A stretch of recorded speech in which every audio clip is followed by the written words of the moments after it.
Coon Johnny Peeps, and welcome to my study. Wednesday, 12 November. Can you believe it? 2025 is almost at its end. It's unbelievable. It feels like it was yesterday that we had a New Year's Eve party. Time goes by when you're having fun. First of all, thank you so much for joining me again in my study. And I thought that the responses would be less overwhelming, but it's wow, it just keeps on coming, and the longer we're doing this, unfortunately, the worse it's getting.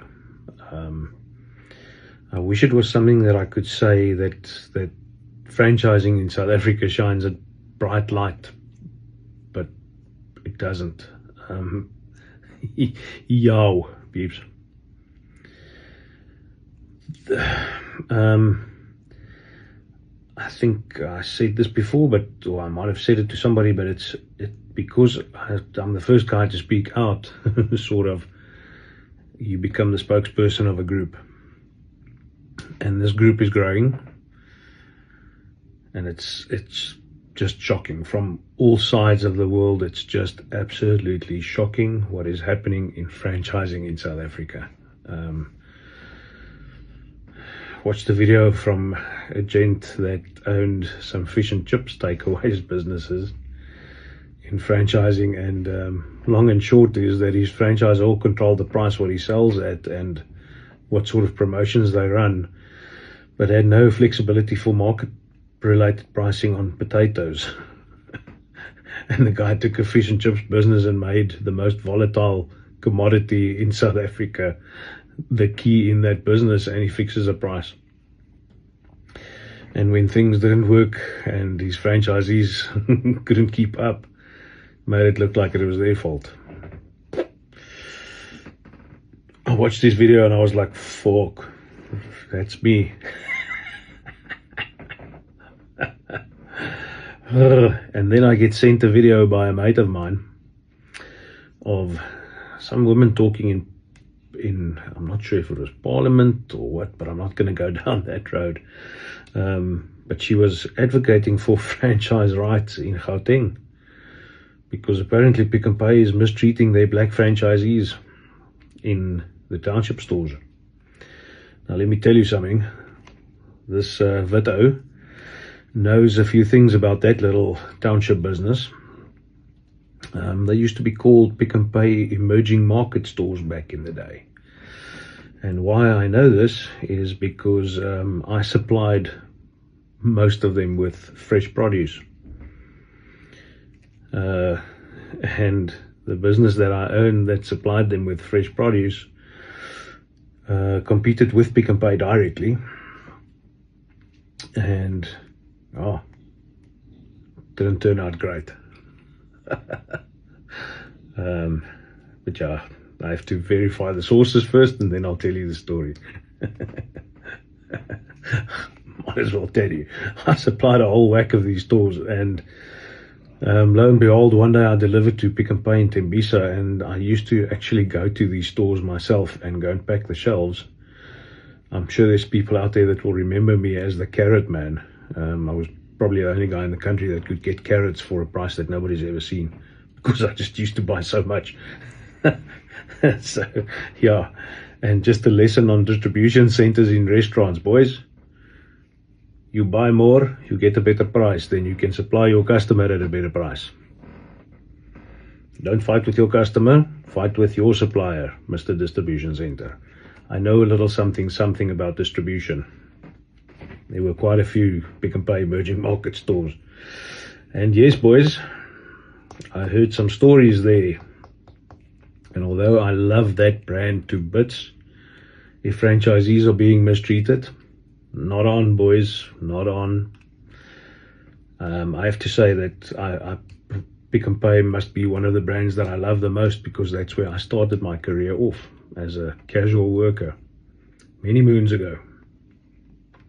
And the lessons that I got taught in retailing was tough, but in business it was really great. So the years that I spent as an employee of Pick n Pay was absolutely amazing.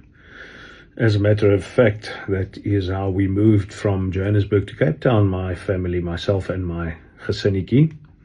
It's because we acquired a Pick n Pay store in the Eden on the Bay Center in Blouberg. Yes, that's how we got to Cape Town. So I understand retail and I understand the Pick n Pay system, but if what I'm hearing is true, like I said, not on, boys. You're better than that. You are better than that. I know that.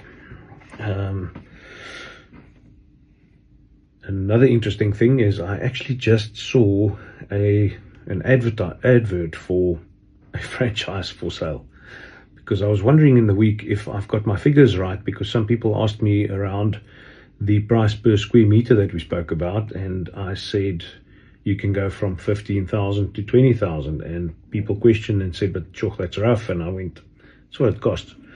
And true story, lo and behold, up pops a little advert as I sit down to make this video, and what do I see? Wineland Square, Paul. There is a franchise store for sale there. I'm not going to mention their name. Setup cost 7 to 8 million. Guys, if it's a franchise store, 7 to 8 million is what you get quoted. Add some.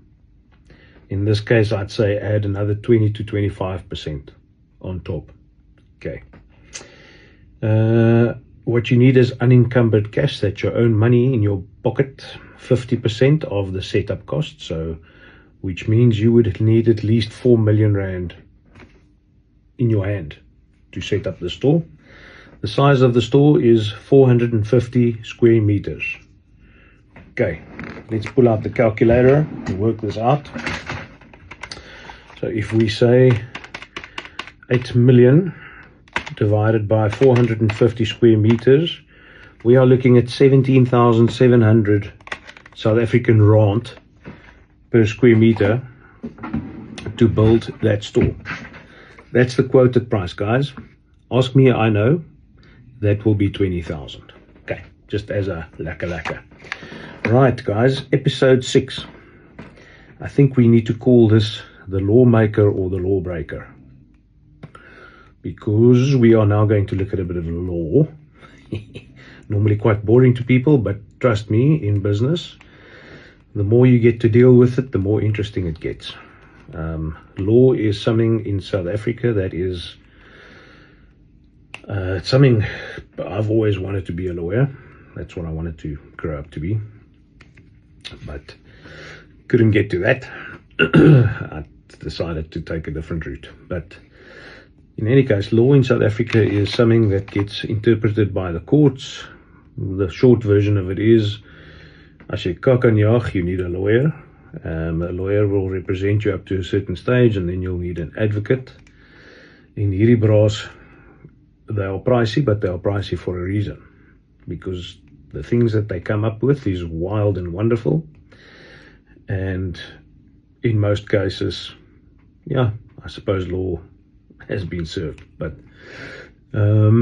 yes, law in South Africa is a time-use process, and I can't really say what the reason for it is, but it is a very time-use process. Whatever cases of law you take on, you need to be prepared with time on your side. And that is why something like this in the franchise industry, or in my case, Mozambique, to get the justice that we all know needs to be served, will take a bit of time.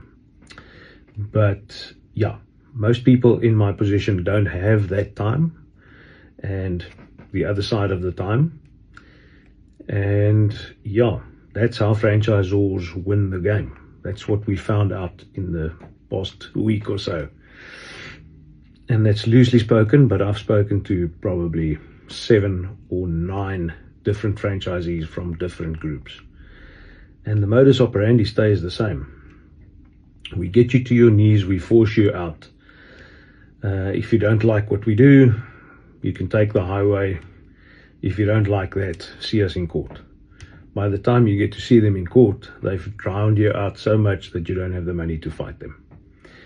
And this is where it gets interesting. But let's have a look at what law governs franchising in South Africa.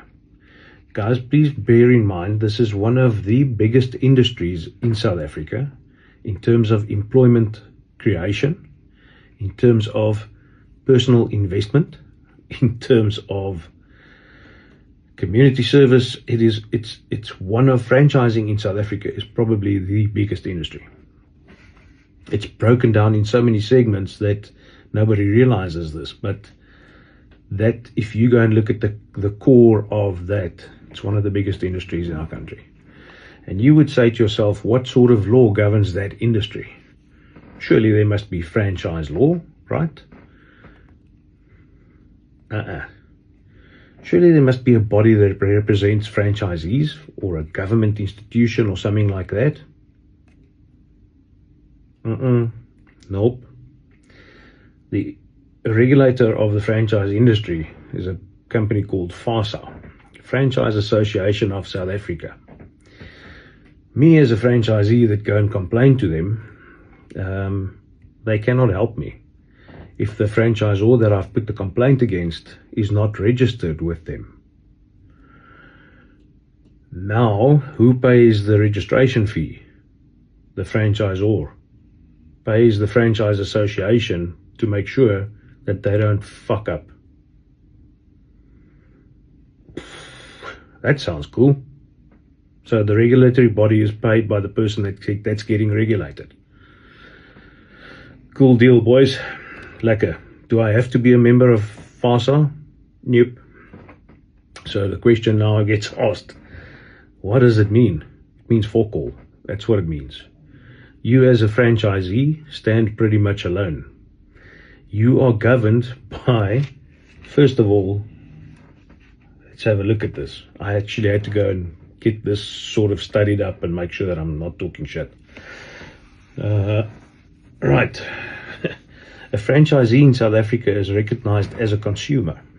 So you are at the same level as a person that buys a Bennett & Reed's vacuum cleaner from Builder's Warehouse. Okay. Price between the vacuum cleaner and your purchase, 20 million rand. That's the difference. But you're governed by exactly the same law. Okay. Franchise agreement must be written and signed by both parties. That's common law, we know that. Be plain and understandable. The law prohibits confusing or unfair contract language. That means that you cannot put anything in your contract that me as a layman cannot understand. You need to include a 14-day cool-off period, during which the franchisee may cancel the agreement without a penalty. That's fairly standard as well. Clearly disclose all fees, royalties, training costs, and marketing contributions. Great. There's in the franchise agreements, there's headers and pointers for exactly those, so we all know that's cool. It needs to set out all the obligations, territorial rights, and renewal conditions in detail. Okay. Most of those things are in there. Include a complete disclosure document that the franchisor must give to a prospective franchisee at least 14 days before signing.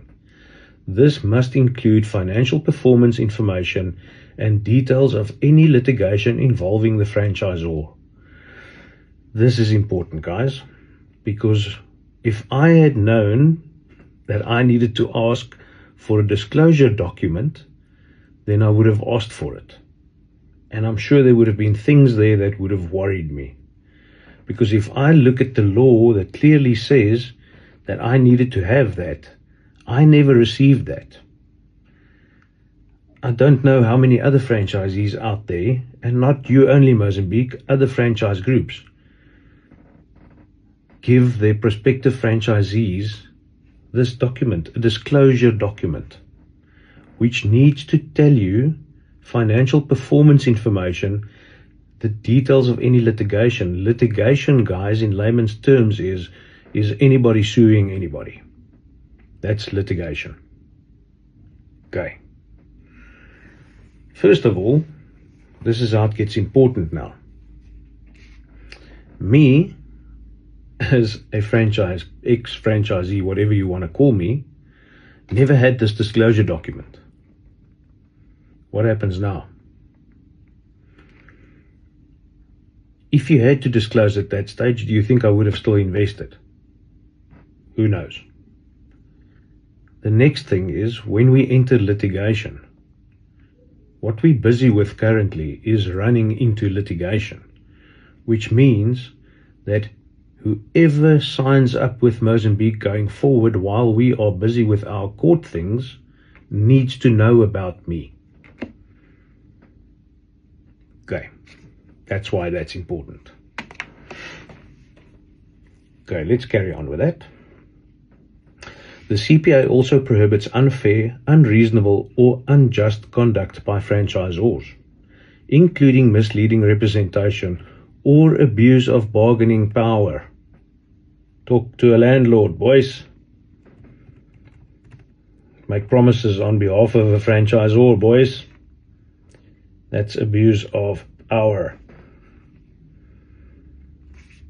Okay, let's carry on. I get sweaty, jong.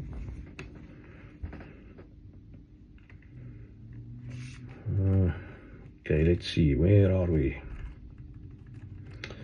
Sorry guys, it takes me a bit longer. I'm gestremd, technologisch gestremd op die stadium. Other laws that interact with the CPA. While the CPA is the main statute, several other laws influence franchise relationships. The Competition Act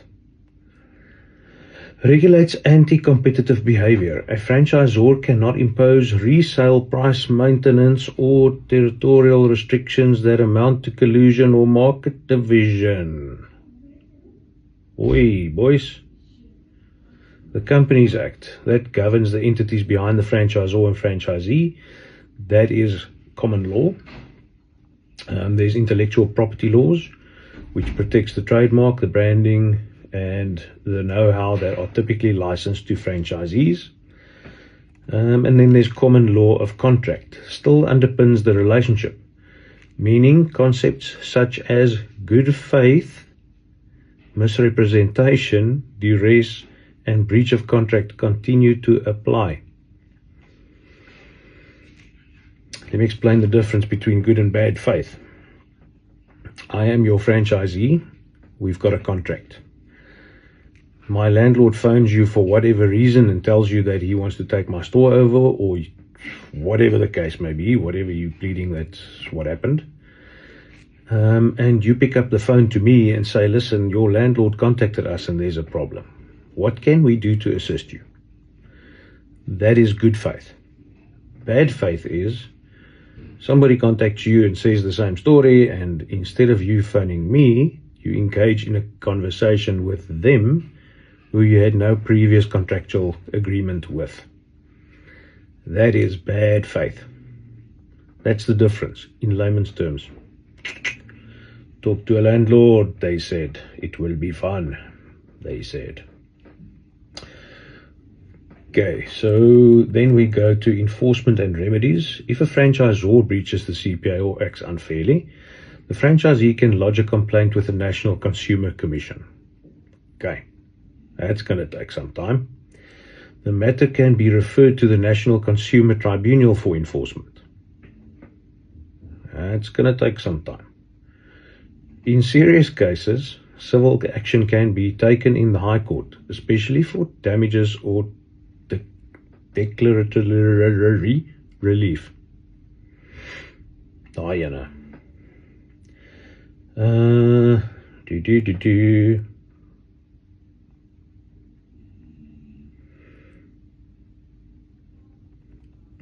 Okay, yeah, that's about the story about that.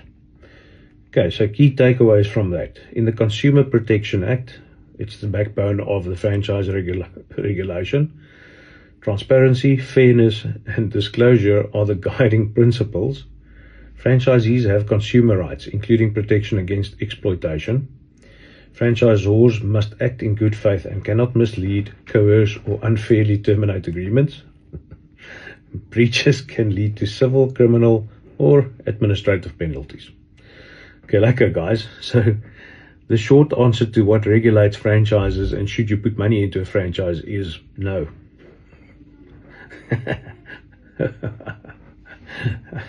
Until shit gets done real. Because, yes, on paper, everything is sha-na-na. But in practice, the guys are breaching this left, right, and center. I'm not talking nonsense. I've got the facts. Few comes to mind. Tammy Taylor Nails. Yes, Piet. Ek sien jou, bro. Yeah. Beste lawyer in Miami. Fuck yeah. Goeie werk, chom. Fuck it, wat was daai ander tasty gallows chicken?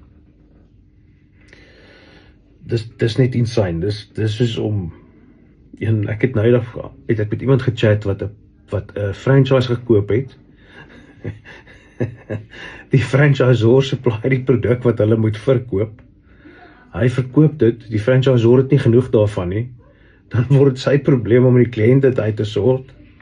Die kliënt is die moeder vir hom. En die franchisor aan die agterkant het geen repercussions, like zero. Nul. And then when they had a disagreement about this, the franchisor buys back the franchise from him at half price. just so that he can get out. He's had enough. Ek kan nie meer nie, vat die kak vir half prys.